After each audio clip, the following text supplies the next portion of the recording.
ሰዎች ሁል ጊዜ ነገሮች ካለፉ በኋላ ነው ለእኔ ሀሳብ የሚገበኝ የምትሉ ሰዎች፣ ለምሳሌ ሩትዬ ለምንድን ነው ይቅርታ እየጠየቀችው የሚል ነገር ለሁሉም እየመጣ እያሰላሰለ ሁሉም እያወራ ያለው እያነሳ ያለው ይሹ ነው።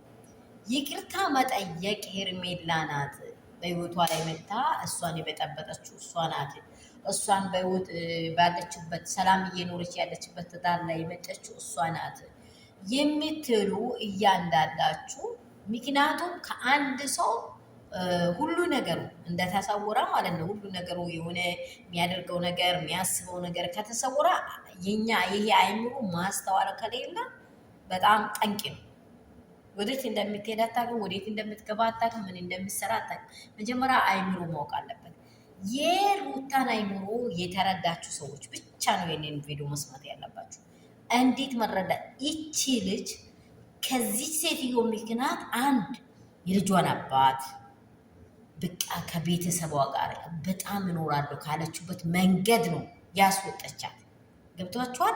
ሁሉ ነገሩ እየመጣ እሷ ውስጥ ላይ ጥያቄ እየፈጠራት ስለሆነ ስለዚህ ነው እሷ ይቅርታ እየጠየቀችው። ምክንያቱም እኔ ሰላም መሆን ውስጤን ሰላም ይፈልጋል። የውስጥ ሰላም ነው ለሰው ልጅ። አሁን እናንተ ፊትን ነው የምታዩት። እኔ ውስጥ ሰላም ካልሆነ ከባድ ነው። አታቆኝማ። ፊቴን ነው የምታዩት። ፊት የሚያምረውን ነገር ነው የምታዩት። ፊቴ ላይ ፊት ሲደ ሁላንም ለሰው ለማስመስፈል የሚያሳምራቸው ነገሮች ሊኖሩ ይችላሉ እንጂ ውስጧ ጥያቄ አድሯል።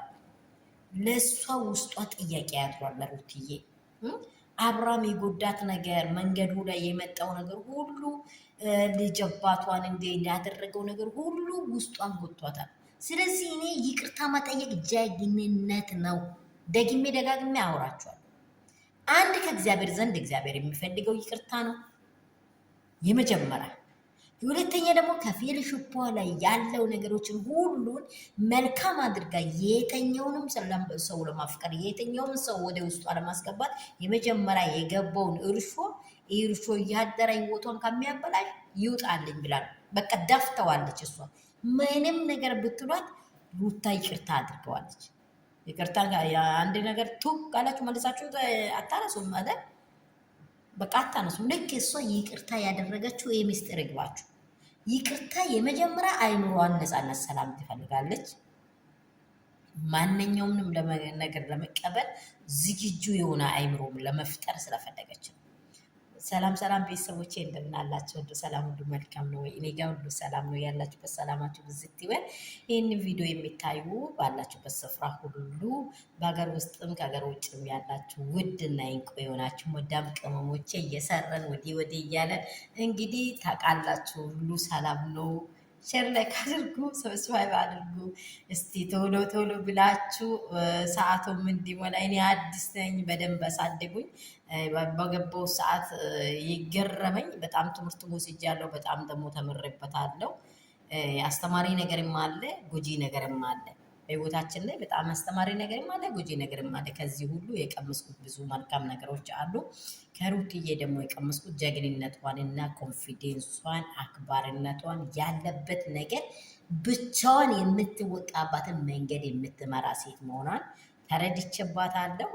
ደግሞ ሌሎች ደግሞ አጨብጭቦ አይዞሽ እንዲሁኝ ብሎ ደግሞ የሆነ ነገር ላይ ቢከቷት ልክ ይህንን ሰው ነገም ቢሆን ቢጎዳውስ ቢጎዳ የሚል ነገር ነው እንጂ ደስታን ጠልታ ደስታ ላይ ህይወቷ ላይ መጥቶ እንትን አድርጓት አይደለም። እናንተ ደስታንም ለምን ጠለሽ? ሩትዬ ለምን አትቀበይ? ሁላችን ተቀበይ ብለናል።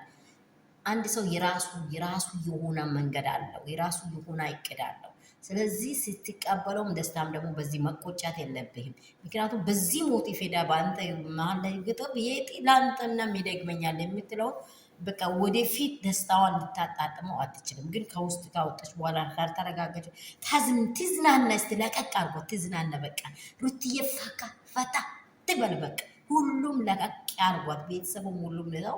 በቃ ስትለቋት ውስጥዬ በአዲስ ነገር ትምጣ። አሁን ደግሞ በአዲስ ነገር ብቅ ብቅ እያለች ነው። የሚወዳችሁ የሚያከብራችሁ ይሄ ነው የኔ ዓላማ። ምንድን ነው? እሷ አይምሮዋን ትፈልጋለች። ሰው ከአይምሮ ጋር ሲሆን ነው ሁሉንም ነገር የሚያደርገው። አይምሮዋ ነፃ ከሆነ፣ ፊሊንጓ ነፃ ከሆነ ማንንም ለማፍቀር ወዲያላ አትልም። ወዳችሁ